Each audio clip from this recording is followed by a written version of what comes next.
All right, this is take 4 of chapter 61. Yeah, this is my sixth time. Numbers, words.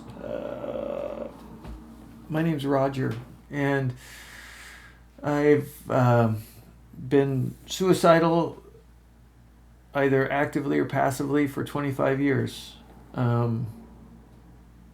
And this is, did I even say number? I've done this 4 times. This is my 4th attempt at this video because I can't talk today. And it's not a tough video. I'm going to talk about, you know, how I've always kind of treated my depression and anxiety. And I don't mean treated it like a disease. I mean like my mentality around how I interact with my depression and anxiety.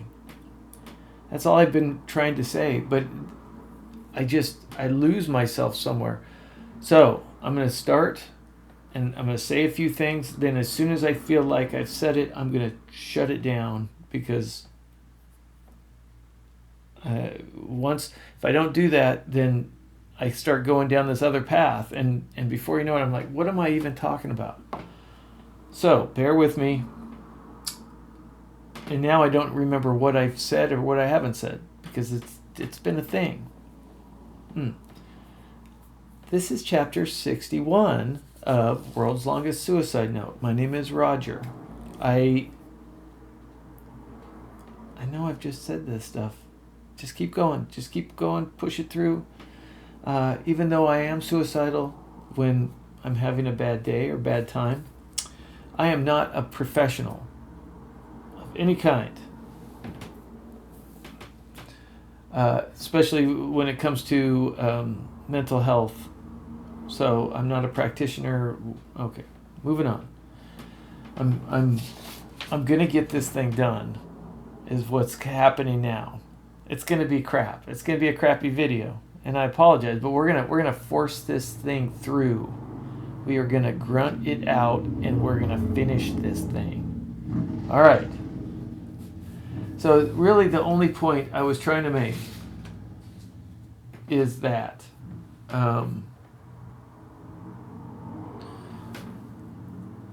I've always, from the day that my first day in living with anxiety and severe mental illness, suicidality, from the beginning of my journey, I've always seen this as an enemy, an actual enemy that wants me dead. And it's that way because when I first started feeling my depression, I've also saw it. So I've and I don't know how like common this is because I haven't really talked to a lot of people who've had this issue. So I don't know how common it is, and at the end of the day, it really doesn't matter. But when I was 13 and it started happening, I actually saw. I saw it. I felt it first, but then I saw this smudgy black, and the only way that I could, probably the best way to express what it was is like if you go to the bathroom mirror and you smear like super black shoe polish on the mirror and then you try to wipe it off with like a paper towel. It gets all smudgy. It doesn't like come off. That's what my this floating black smudge, and it was a black, like super black, like a black that like sucks in all the other colors because it's jealous of the color. I don't know if that's the case, but I would see that and I would get the feeling, and the whole idea that the conversation was that, and I don't mean an actual conversation, but I mean is from that moment on, I just had this idea that this is trying to kill me. It wants me dead, and it wants me to use my own hands in order to accomplish that. So I've seen this as an actual enemy, like a person, even though it's not a person. I mean, but if someone like broke into your house and grabbed something of yours and then tried to kill you with it, that's the way I see it, and that's how I fight it. And for me, it helps to have the perspective that my depression and anxiety are actual entities that wish me ill. They're trying to kill me. And what am I going to do about that? That's the crux of when it started. Now, keeping in mind that I didn't have someone to talk to, not by by choice. I chose not to say anything to anybody. The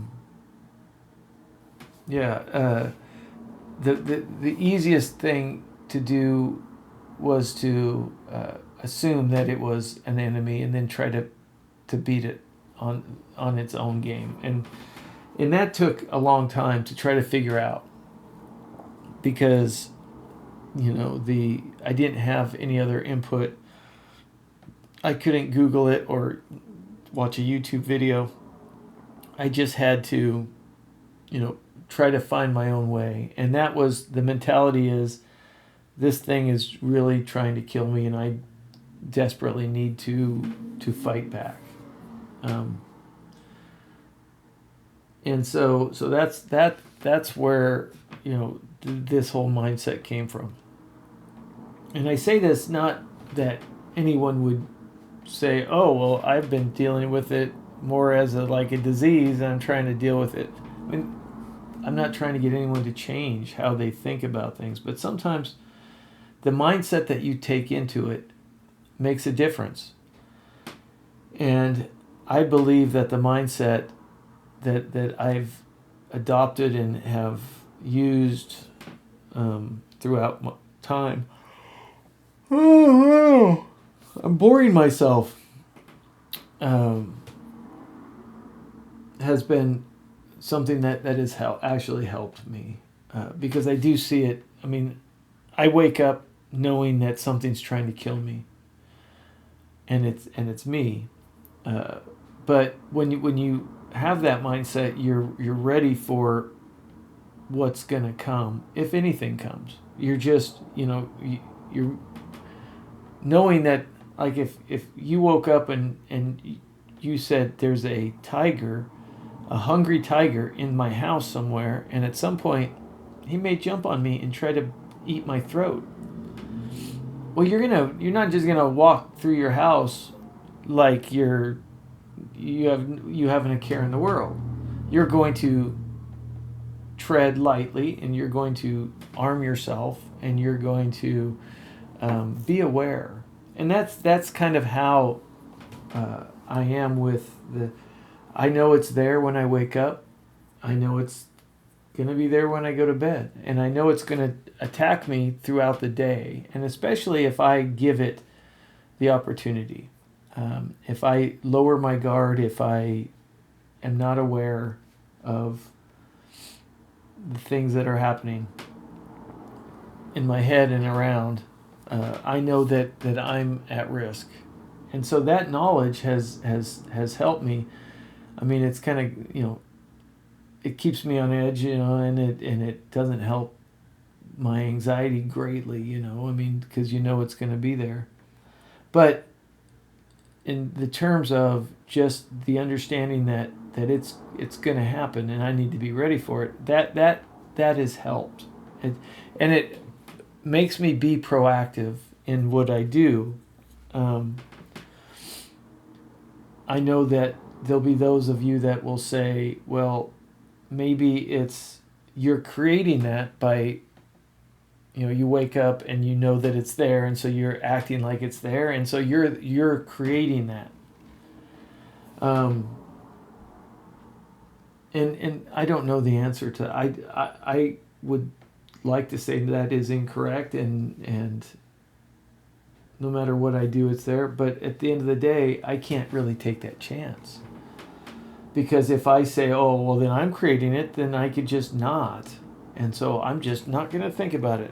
Well, and I'm going to become unprepared for what's going to happen, and when that does come, it's this kind of diabolical give and take inside the head quite a bit.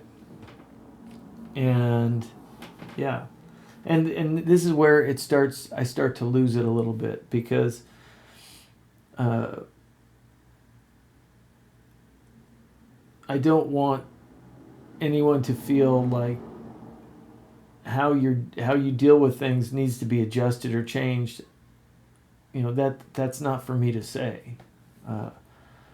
I just know that for me, this is by far the easiest way for me to handle it, because I've always done it like that. So yeah, and I don't know if it's how often you should change things. I don't know, and I'm not trying to say that I. Okay, see this is exactly where the other ones went south. It doesn't matter how you fight with. I mean, it does matter. I don't want to say. See, then I start contradicting myself, and how you fight does matter, but not as much as the will to fight. The will to push back, the will to, overcome what's going on. I think that, and feeling like something's trying to kill you puts you in a position where you're motivated to defend yourself. You're motivated to protect what you have, and so in that sense, I think it's very important. But no matter what, if you choose to take it as this, or if you just choose to do a lot of studying and do a lot of medication and mindful, I mean, there's lots of different ways, but you have to choose. You have to have a battle plan. You have to have a way that you're going to move forward with an illness, with a disease that's not your fault that you have, but it's something you have to deal with. How you choose to defend yourself against it makes a difference, and the mindset make a difference. So if there's nothing else you take out of that, that's what I'm trying to say. So yeah, it's like every there's not been anyone successful without a plan, as far as any sports or military strategy or any of that. You have to have a plan going into it, and how you're going to interact with the thing that you're dealing with. And so mine has been to treat it like an enemy. And at the end of the day, I'm gonna shut it off there. I'm not in a place where I want to change what I'm thinking or feeling. It's working to a degree, and so I'm going to keep doing it. But I'm going to tweak it as needed, because it's always changing, and so my focus has got to change as well. I have to be willing and able to adjust whenever it adjusts. Because that's what happens. It's not going to attack you the same way all the time. It's going to learn, and as you get stronger in one thing, in one aspect of your life, it's going to try to attack you from another weak point. And so that's why I say this is the long haul battle. This is a battle that's going to take years and years and years, and may never ever be done. Until you're done. But that's the mentality. Going into it with the mentality that, and as if this changes, I can adapt and adjust by doing whatever. So, all right, I'm going to call it because I can't keep going down that. Most of them I'm able to, I think, make a point. This one, for some reason, has just been a challenge. So we're gonna say it's good, and then we're gonna move on and never look back at this and never even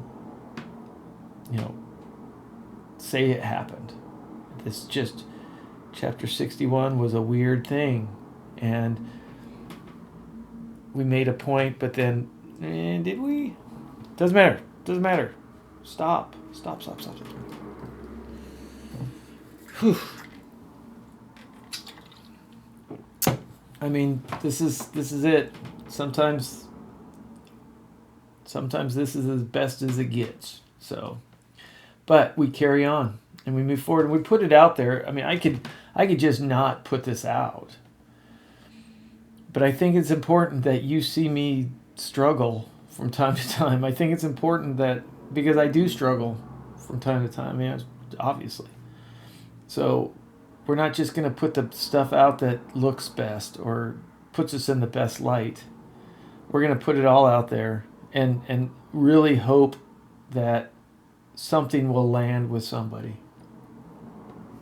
Because at the end of the day, that's what I want to have happen. So, all right, take care. Keep fighting. Do a better job than I do of communicating your thoughts and feelings. And we'll see you in the next one.